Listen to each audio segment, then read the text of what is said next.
et autres, il faut véritablement appliquer l'état de droit. Parce que l'état de droit n'est pas véritablement appliqué. Il y a des paroles, il y a des décrets, mais ce n'est pas le cas. Il faut faire en sorte que la liberté de la presse, la liberté d'expression, comme le disent les Américains, est la première des libertés. La liberté de la presse. La team, vous venez d'écouter le président Ouattara. Et vous venez d'écouter ici ce qu'il vient de dire dans une vidéo. C'est lui qui dit, il n'a pas le fusil sur la tempe pour dire ce qu'il dit. Ouattara lui-même nous dit que les pays africains doivent être des pays de loi et des pays de droit. Ouattara nous dit qu'en Côte d'Ivoire, il n'y a pas de loi ni de droit et que nous sommes encore dans un pays où on trouve des exilés.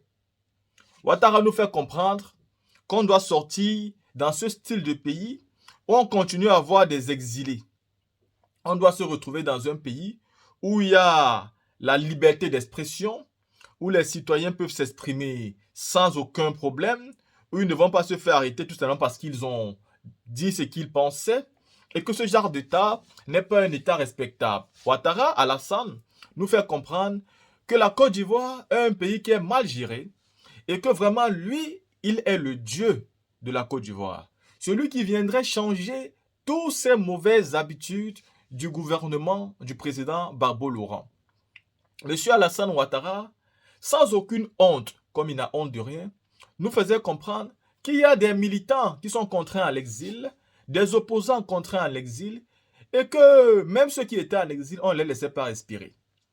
Et pourtant, Alassane Dramane Ouattara, qu'est-ce qu'il fait aujourd'hui?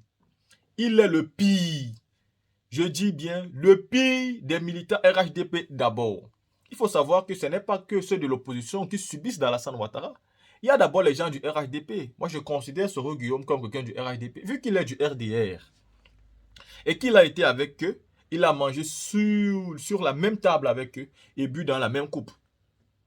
Il est donc au cœur de ce pouvoir et il a tous les secrets du du sommet de l'État. C'est aussi pourquoi il est détesté par Alassane Ouattara. Sachez-le, Ouattara n'a pas peur de Soro. Il déteste Soro et il a peur du président Laurent Gbagbo. C'est un fait. Monsieur Ouattara, quand il est arrivé au pouvoir, a fait pire que ses prédécesseurs n'avaient fait. Aujourd'hui, il règne en maître. Il élimine les adversaires politiques. Même ceux qui lui ont donné l'opportunité d'être candidat en Côte d'Ivoire, il les met de côté. Il veut être le seul qui dirige et il ne veut qu'avoir des sujets.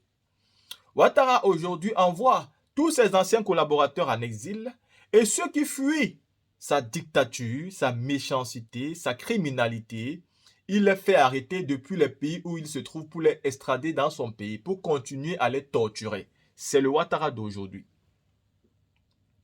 Ouattara aujourd'hui n'est pas tout simplement le dictateur des Ivoiriens.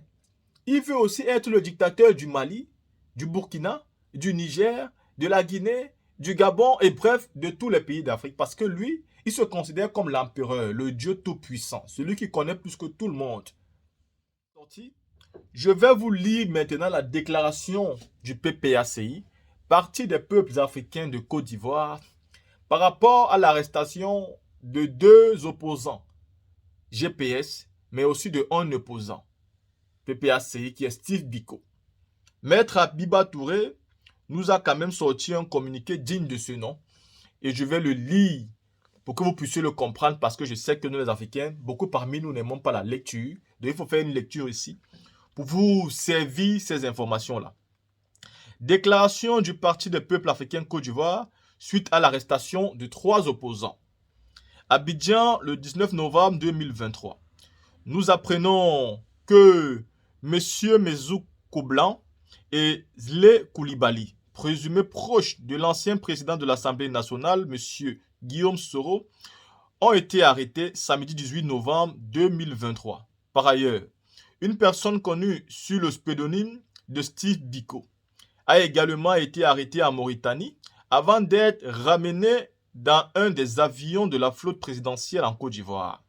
Si pour l'heure, aucune information relative aux faits qui leur sont reprochés n'a été rendue publique par les autorités ivoiriennes, nous tenons à rappeler que toute personne qui sont présumées innocentes doivent bénéficier de tous les droits que la loi leur reconnaît.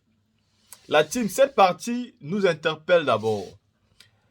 On doit respecter les droits que la loi reconnaît à ces trois personnes et pourtant, ce que nous apprenons est que les avocats ont approché pour comprendre le cas de Steve Biko et pour qu'il soit défendu et ils ont été recalés. À l'heure où nous parlons, on ne sait même pas exactement où il se trouve parce qu'on ne respecte pas les lois, aucun droit sous Dramane Ouattara. Continuons ici.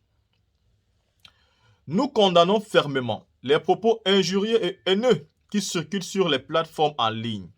Ces attaques, souvent anonymes ou proférées par des personnes qui se sentent comme immunisées par leur éloignement géographique, ne correspondent en aucun cas aux valeurs fondamentales de respect, de tolérance et de coexistence pacifique que nous devrions promouvoir et qui sont chères au PPACI.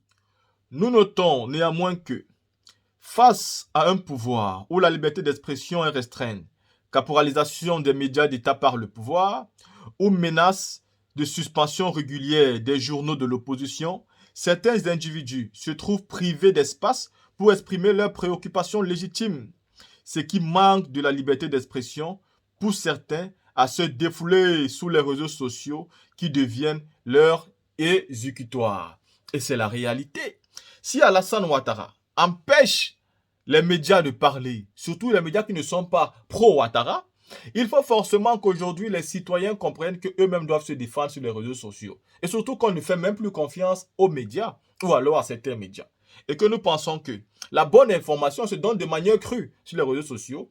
Nous sentons donc obligés soit de donner les informations nous-mêmes, soit d'aller suivre ceux qui les donnent sur les réseaux sociaux. Ils sont plus fiables, plus crédibles, parce qu'eux au moins ne travaillent pas pour un temps directement. Même si certains d'entre eux choisissent leur camp, mais ils sont souvent là pour tout simplement exprimer leur volonté d'avoir un continent libre, libéré de toute implantation de colonisation et qui finalement ne sert que les Africains. Ce qui n'est toujours pas le cas des médias. La team, je poursuis ici en disant, cependant, si la liberté d'expression n'est pas un permis d'injurier l'expression de l'autorité de l'État, ne devrait pas être un permis d'arrêter n'importe qui et n'importe comment. Mais il faut le dire, Steve Biko a été arrêté n'importe comment. Il a été arrêté n'importe comment. Manu Militari, sans aucun droit respecté, sans aucun système politique fiable. Comment il a été arrêté? Est-ce qu'on peut nous expliquer ce qui s'est passé la nuit de Steve Biko, tout ce qui s'est passé et les documents qui ont été signés pour son extradition? Est-ce que ça a été dans le respect de la règle? Le pouvoir Ouattara ne respecte rien et ils n'ont pas honte de cela. Pour eux, ils sont fiers de faire des choses qui ne respectent pas la loi. La team, continuons. Ici, il revient aux autorités ivoiriennes de faire respecter la loi par tous et non d'arrêter certains Facebookers comme s'ils étaient de véritables terroristes. La team, c'est aussi pour ça que je me plains aujourd'hui, parce que la façon dont on l'a arrêté, menotté et envoyé dans son pays, on dirait qu'on a arrêté un terroriste. Même ceux qui ont tué en Côte d'Ivoire mangent avec le pouvoir. Et ils ne subissent pas tout ce que Steve Biko subit comme humiliation, mais surtout son image qu'on est en train de dégrader aujourd'hui. Qu'est-ce qu'il a fait pour mériter de telles attaques? Il est arrêté de la sorte. Est-ce qu'il a porté l'arme? Est-ce qu'il a tué? Il n'a fait que parler. Est-ce que pour avoir parlé, il mérite cela? Même s'il a insulté, je pense qu'il y a une procédure qui vise à aller en jugement avec une personne et gagner sa procédure et avoir les dommages qu'on doit avoir par rapport à cet individu-là. Mais pas à ce niveau. La team, je continue la lecture et je vais finir cette fois-ci avant de dire encore ce que je pense. En permettant à d'autres d'injurier librement, en étant assuré de ne craindre aucune poursuite judiciaire, tant qu'ils servent les intérêts du régime.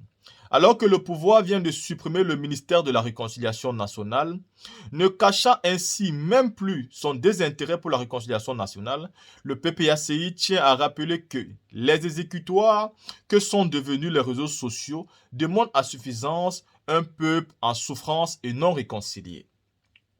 Nous réaffirmons que chaque individu a droit à une défense appropriée et au respect des présomptions d'innocence. Traiter certains individus, quelle que soit la gravité des accusations portées contre eux comme des territoires, comme des terroristes, est une violation de leurs droits humains fondamentaux. Il est impératif de dénoncer l'attitude complaisante du pouvoir en place, qui favorise son camp politique et adopte une attitude autoritaire vis-à-vis de l'opposition. Lorsque le pouvoir politique utilise sa position pour favoriser un seul camp, il mine les principes de justice et de pluralité, fragilisant ainsi la cohésion sociale et le respect mutuel entre les citoyens. De même, lorsque les autorités adoptent des mesures autoritaires à l'encontre de l'opposition politique, elles violent les principes fondamentaux de la démocratie et sapent la confiance dans les institutions étatiques. Alors qu'en début d'année 2024, notre pays doit recevoir toute l'Afrique à l'occasion de l'avènement sportif qu'est la Coupe d'Afrique des Nations, il est regrettable que nous ne soyons pas en mesure de nos propres compatriotes contraints à l'exil et que nous arrêtons d'autres dans des conditions légales très douteuses. En mettant en scène leur arrestation sur les mêmes réseaux sociaux, nous exhortons les autorités à ne pas inscrire la Coupe d'Afrique des Nations qui se déroule dans notre pays comme un cache-misère à poser des actions qui vont véritablement dans le sens de la réconciliation nationale et de la cohésion sociale. La team Le Ton est lancée, le PPACI a parlé. Pour ceux qui en doutaient encore, le PPACI en réalité, dans ce communiqué, défend son militant Steve Biko et demande que les droits soient respectés pour lui. Il faut qu'il ait des avocats, il faut qu'il soit défendu, il faut qu'on respecte. Parce que ceux qui insultent réellement sont au RHDP, mais jamais on les arrête et jamais ils ne sont inquiétés. C'est décevant, mais c'est en réalité ce que Maître Batouri essaie de nous dire ici. J'espère qu'Alassane Ouattara va respecter le droit pour Steve Biko qui n'a tué personne et qui mérite d'être défendu. Il ne peut pas être jeté en prison juste parce qu'il n'aime pas Ouattara. Je n'ai jamais vu ça. Ceci étant dit la team, dites-moi ce que vous pensez. On se voit pour une autre vidéo.